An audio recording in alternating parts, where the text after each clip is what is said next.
बंधक सबको इकट्ठा करने के लिए आऊंगा, क्या मैं अरुण धांधे नहीं करूंगा, गाड़ी का लेना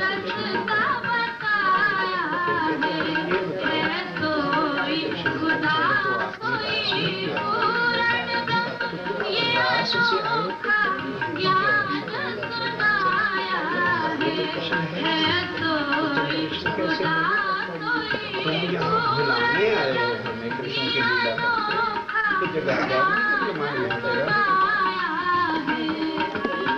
तो ये तुरंत सब जगह से लिखा भी है, कटौती का कलश है।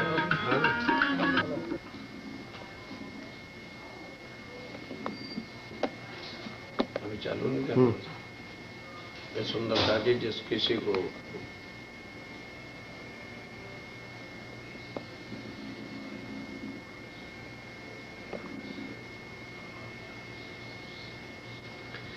बोलो श्री प्राणनाथ प्यारे की जय, बोलो श्री निजानंद स्वामी की जय, बोलो श्री सतगुरु महाराज की जय, वंदो सतगुरु चरण को करो सो प्रेम प्रणाम, अशुभ हरण मंगल करण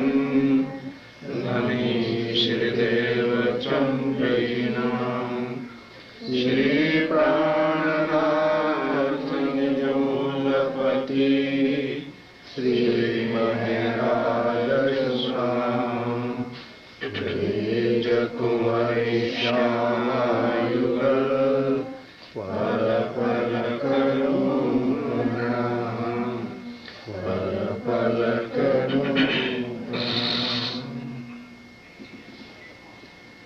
प्राणों के आधार आत्म संबंधी वाला सुंदर साथ जी, खटूती का 8वां प्रकरण, जिसका सार है खटूती का कलश। प्रायः क्या होता है, हम लोगों ने कभी खटूती की चर्चा ना सुनी होगी, ना ही लोग सुनाते भी हैं कि इसमें तो क्या है, दुख का ही बातें हैं, इंद्रावती जी का रोना भरा ही है, तो कोई सुनता नहीं, कोई सुनाता ही नहीं। और अब प्रकरण जो है वो खटूती का कलश है। अर्थात कलश क्या चीज होती है जो सारी वस्तु का चिन्ह पहचान और खान कराती है, उसको कलश कराते हैं। जिस तरह से मंदिरों के ऊपर कलश होता है तो कलश से ही आदमी देख के पहचान जाता है कि ये मंदिर किसका है, या मस्जिद है, या तो सिखों का चिन्ह हो तो वे गुरुद्वारा साहब है, और चर्च का चिन्ह होता है तो समझ जाते हैं ये चर्च है। इसी तरह से खटूती का कलश से मतलब क्या है कि श्री राज्य और इंद्रावती का मिलन जब हफ्सा जेल में होता है, तड़प तड़प के देह छोड़ने के बाद, तो क्या वार्ता होती है, ये उसका सार है। ध्यान के साथ इस प्रकरण से पिछली चौपाई पहले पढ़ेंगे और उसके बाद आगे शुरू करते हैं। इंद्रावती कहे वली मनोरथ पुरजो, जो तमे राखो पोतानी लाज, तत्खिन आवीने तेड़ी जाओ, जेम काढ़ू मारा रुद्या निदाज, जेम काढ़ू मारा रुद्या निदाज। प्राणों के आधार सुंदर साथ जी, आप राय ठाकुर की आत्म इंद्रावती हफ्से जेल में है, वह सीन लीजिए सामने। तड़प तड़प के कह रही है कि हे मेरे धाम के धनी, वली मनोरथ पूर्ज, दोबारा आकर के मुझे दर्शन दो। अगर आप अपनी लाज बचाना चाहते हो और नहीं आओगे, अभी रखूंगी गले पे हाथ, मर जाऊंगी, कलंक तुम्हारे पे लगने वाला है। अपनी लाज बचाना चाहते हो, फॉर योर सेक आओ। फिर क्या करो, तत्खिन आवी ने तेड़ी जाओ। मुझे ले चलो अपने साथ। जेम काड़ू मारा रुधियानी ताकि मेरे हृदय में जो एक तड़प है, एक अग्नि है, आप आओ मिलो तो मैं उसको जो है शांत करूं। मेरे हृदय में जो आग लगी हुई है कि आपसे कुछ बातें करूं, क्योंकि तड़प रहे हैं कि धनी कुछ नहीं चाहती। मैं सुंदर साथ की सेवा के लिए सब कुछ किया था, पत्नी छोड़ी तो सुंदर साथ की सेवा के लिए छोड़ी।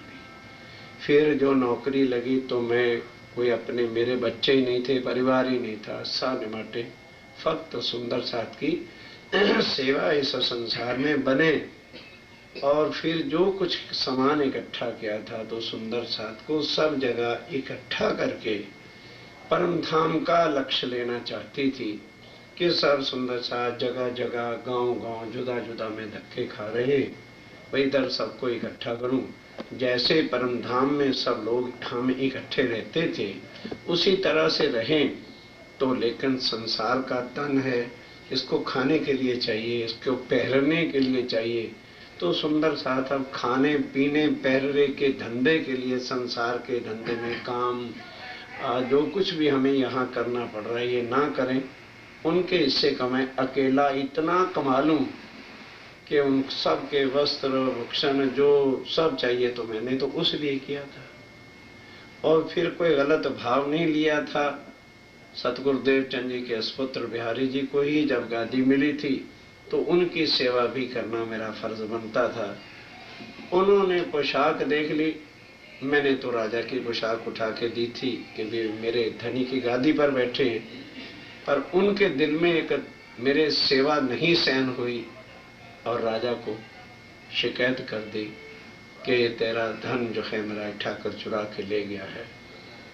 और मैं जेल में भी आ गई तो मुझे जेल में भी आने का दुख नहीं है कि सुंदर साथ की सेवा के बदल में यदि मैं आई हूँ, ये बुरा काम किया है तो यही तो आपसे मांग रही हूँ तड़प तड़प के कि हे धनी कुछ नहीं चाहिए, दो बातें फक्त आके मेरे को हवसे में कर लो और मैं कुछ नहीं चाहती।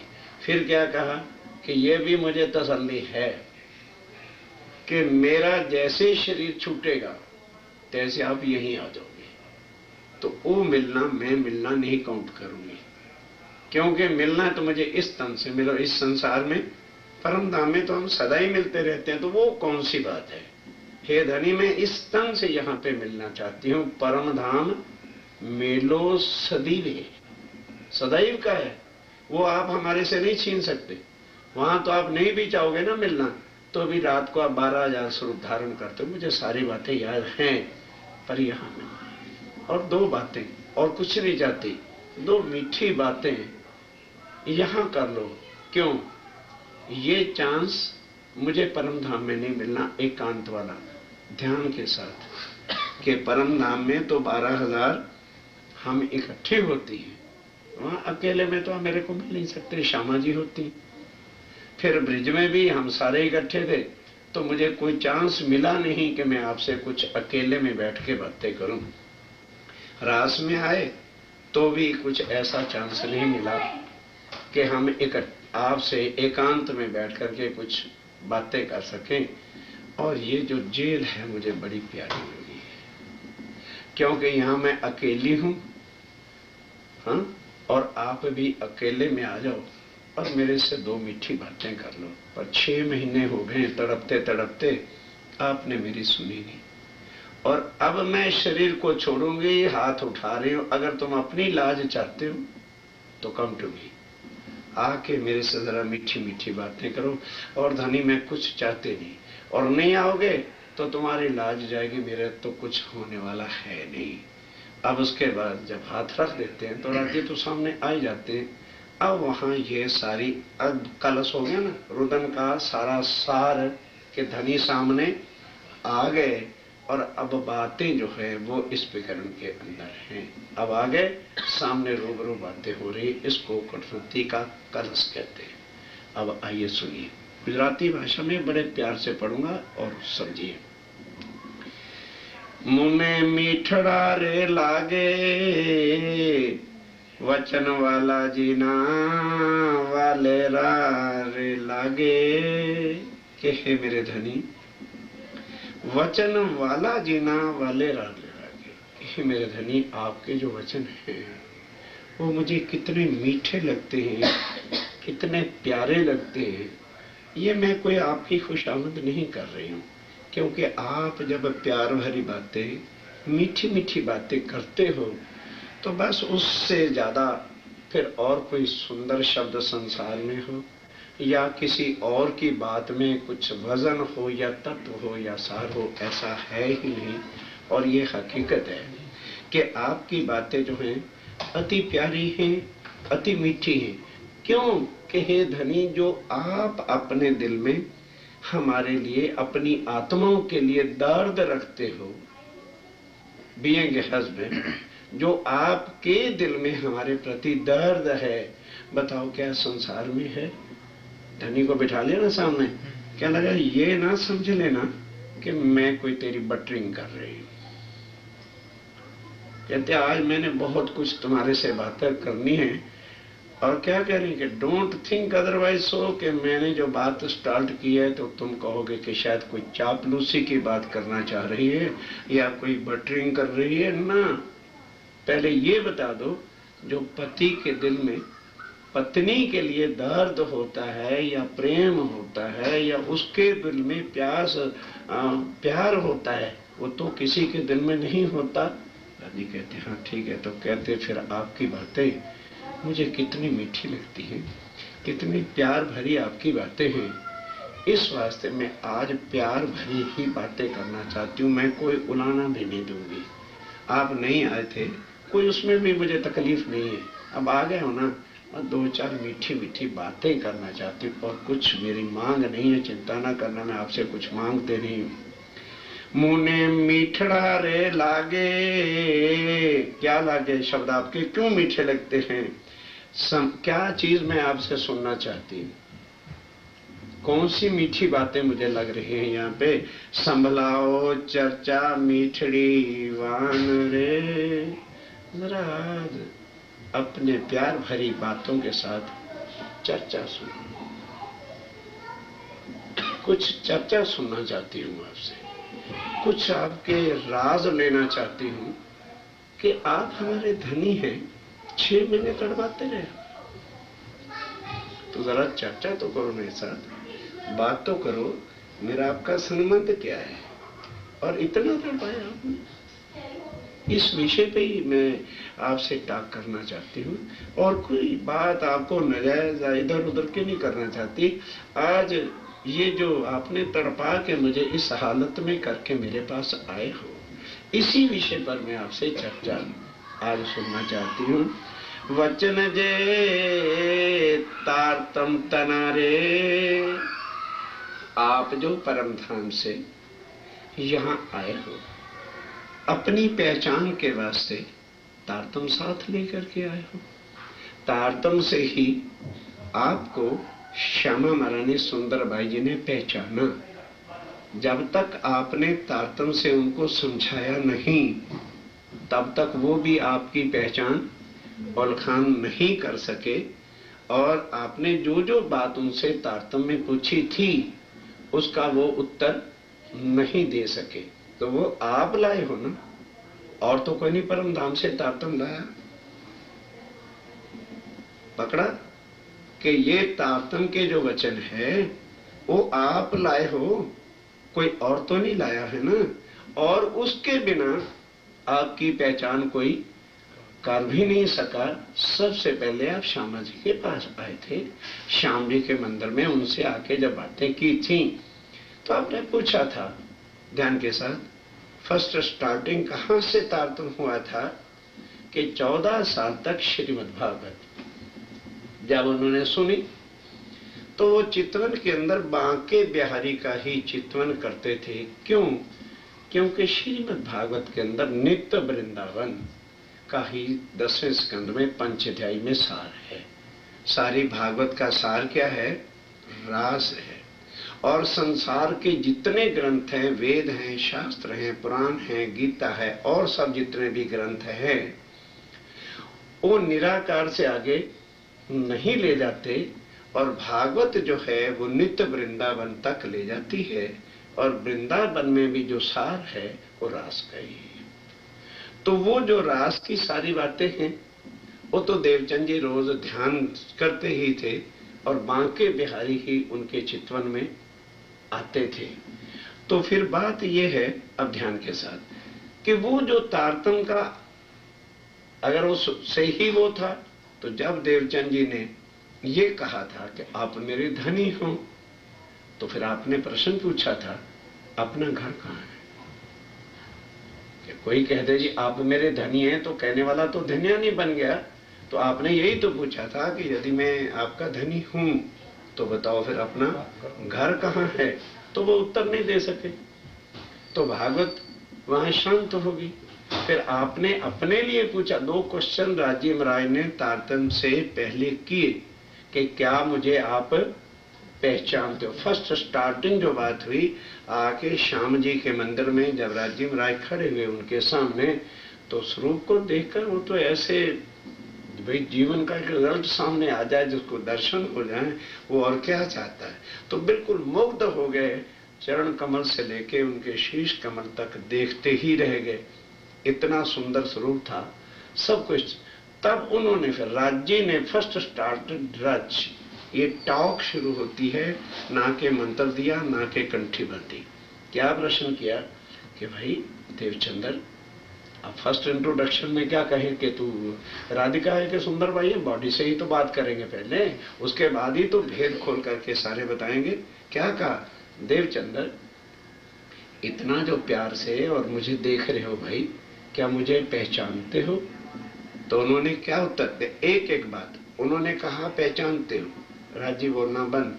अब देवचंद जी क्या उत्तर देते कि जी लगता है आप मेरे धनी खस गया मैं। कहने लगे अच्छा आपने पहचान लिया अच्छी तरह से। कहने लगे जी मेरा मन यही कह रहा है कि जैसे आप मेरे धनी हैं, क्योंकि ये खिंचावट जो आपके अंदर है जिससे मेरा मन खिंच रहा है आपकी तरफ से, लगता है कि कोई आपसे मेरा संबंध है, और वो धनी का ही है। क्योंकि जब मैं चितवन करती थी तो आप जैसा ही स्वरूप किशोर जो है मेरी नजर में आता था, अनुभव होता था, इसलिए लगता है कि आप मेरे खामन हैं। कहने लगे अच्छा तो बताओ फिर अपना घर कहाँ है। घर का पता ही नहीं कहाँ है। नित्य वृंदावन से आगे का कोई भी ज्ञान भागवत में है नहीं। लेकिन अब क्या होता है ध्यान देना। फिर पूछा अच्छा चलो यदि मुझे नहीं पहचानते तो अपने आप को तो तुम पहचानते हो ना। क्योंकि लोग हमें क्या कहते हैं, अरे नहीं पहले आप पहचानो का अर्थ क्या है कि अपने आप को पहचानो। अब इससे ही लोग 40 साल तक देवचंद जी एक ही बात को लेके चलते रहे।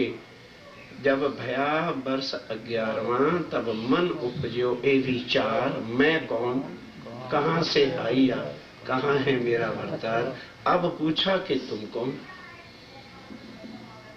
क्या बताया आदमी। जब ब्रह्मा जी नहीं बता सके, जब शंकर भगवान उमा को नहीं बता सके, जब विष्णु भगवान लक्ष्मी को नहीं बता सके कि कौन है, किसका ध्यान रखते हैं, तो दुनिया के जीवड़े कौन पहचान लेगा कि मैं कौन हूं। जब दोनों प्रश्नों का उत्तर ये पूछा, तू कौन आई इत क्यों कर, कहां है तेरा वतन, नार तू कौन खसम की, दृढ़ कर कहो वचन।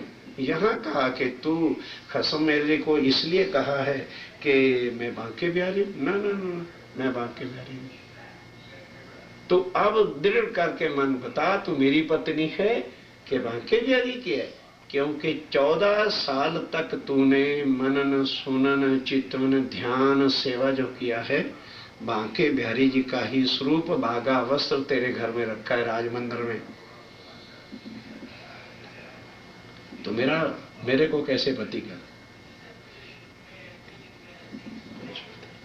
धनी एता ही जाना था।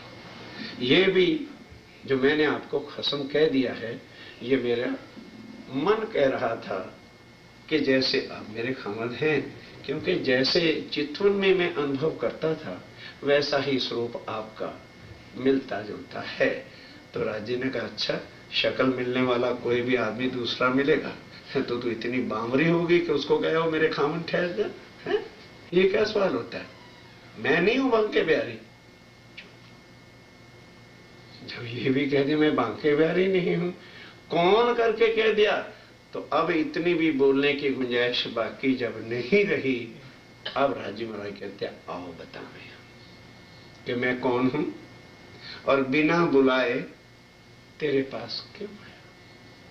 तूने मुझे कभी नहीं बुलाया, ना मुझे बुलाने वाली कोई बात भागवत में लिखी, अक्षरातीत करके जरूर लिखा है।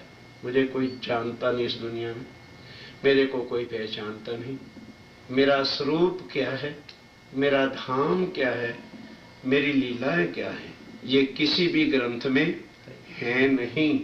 इस वास्ते तुम मुझे कैसे कह सकते हो? मैं बताता हूं मैं कौन हूं, मैं ही उत्तर बताता हूं कि तू कौन है, फिर मैं ही बताता हूं कि बिन बुलाए मैं तेरे पास क्यों आया हूं। क्या नाता है कि तूने मुझे बुलाया नहीं और मैं तेरे घर बिना बुलाए आ गया हूं।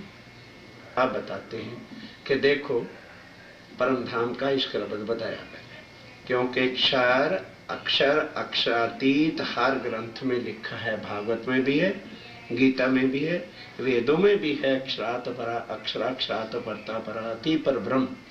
तो वहां एक तत्व होता है, एक स्वरूप होता है, एक लीला होती है, और लीला भी आनंद ही आनंद इश्क की होती है।